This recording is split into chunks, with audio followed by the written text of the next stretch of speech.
महाराष्ट्र और झारखंड के चुनाव परिणाम के साथ साथ बिहार में जो उपचुनाव हो रहे हैं 4 सीटों पर, उसको लेकर के भी लोगों की निगाह है। तो आइए हम बता रहे हैं कि दरअसल बहुजन समाज पार्टी यानी मायावती की जो पार्टी है उसने एक बड़ा खेल किया है।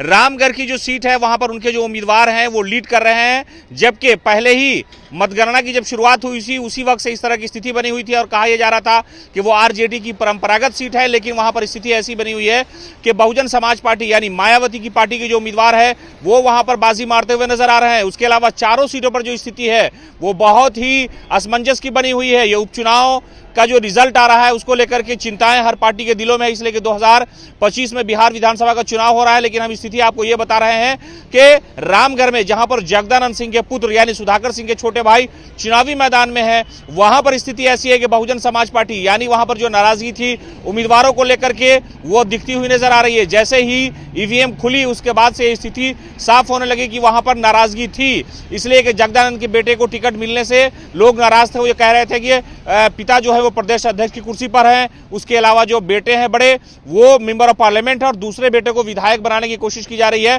तो वो नाराजगी साफ तौर पर नजर आ रही है और वहां पर बहुजन समाज पार्टी जो है वो आगे चल रही है। इसके अलावा बेलागंज की बात की जाए तो बेलागंज में जनता दल यूनाइटेड की उम्मीदवार मनोरमा देवी आगे चल रही है। हालांकि स्थिति बहुत अच्छी नहीं है, थोड़े से का फर्क है। वहां पर दूसरे नंबर पर जो है आरजेडी के उम्मीदवार विश्वनाथ यादव हैं। उसके अलावा अगर इमामगंज की बात की जाए तो वहां पर भी कांटे की टक्कर है, लेकिन तरारी की स्थिति अच्छी है। तरारी महागठबंधन के खाते में इस वक्त जाता हुआ नजर आ रहा है और लोगों की निगाह 4 सीटों पर है। हालांकि आरजेडी ने यह दावा किया था, जो गठबंधन उसने दावा किया था कि चारों जगह जीतेंगे, जबकि एनडीए के उम्मीदवारों ने और नेताओं ने यह कहा था कि नहीं, हमारी सरकार ने बहुत सारा काम किया, बहुत सारा विकास का काम किया, इसलिए हम ही जीतेंगे।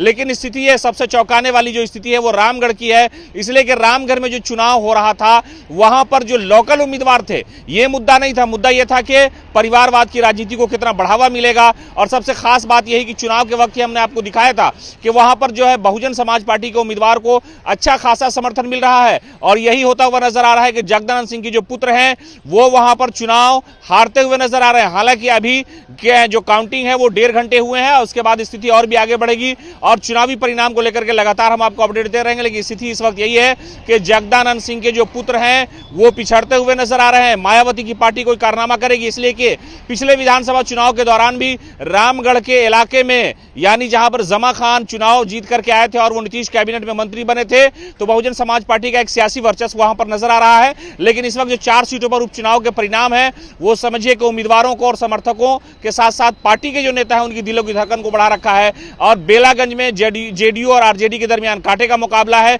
एक सीट तरारी की ऐसी है जहां पर मान ली यानी गठबंधन की स्थिति अच्छी है, रामगढ़ में गठबंधन की स्थिति गड़बड़ है, जबकि इमामगंज में एनडीए और इंडिया गठबंधन के दरमियान जबरदस्त मुकाबला हो रहा है।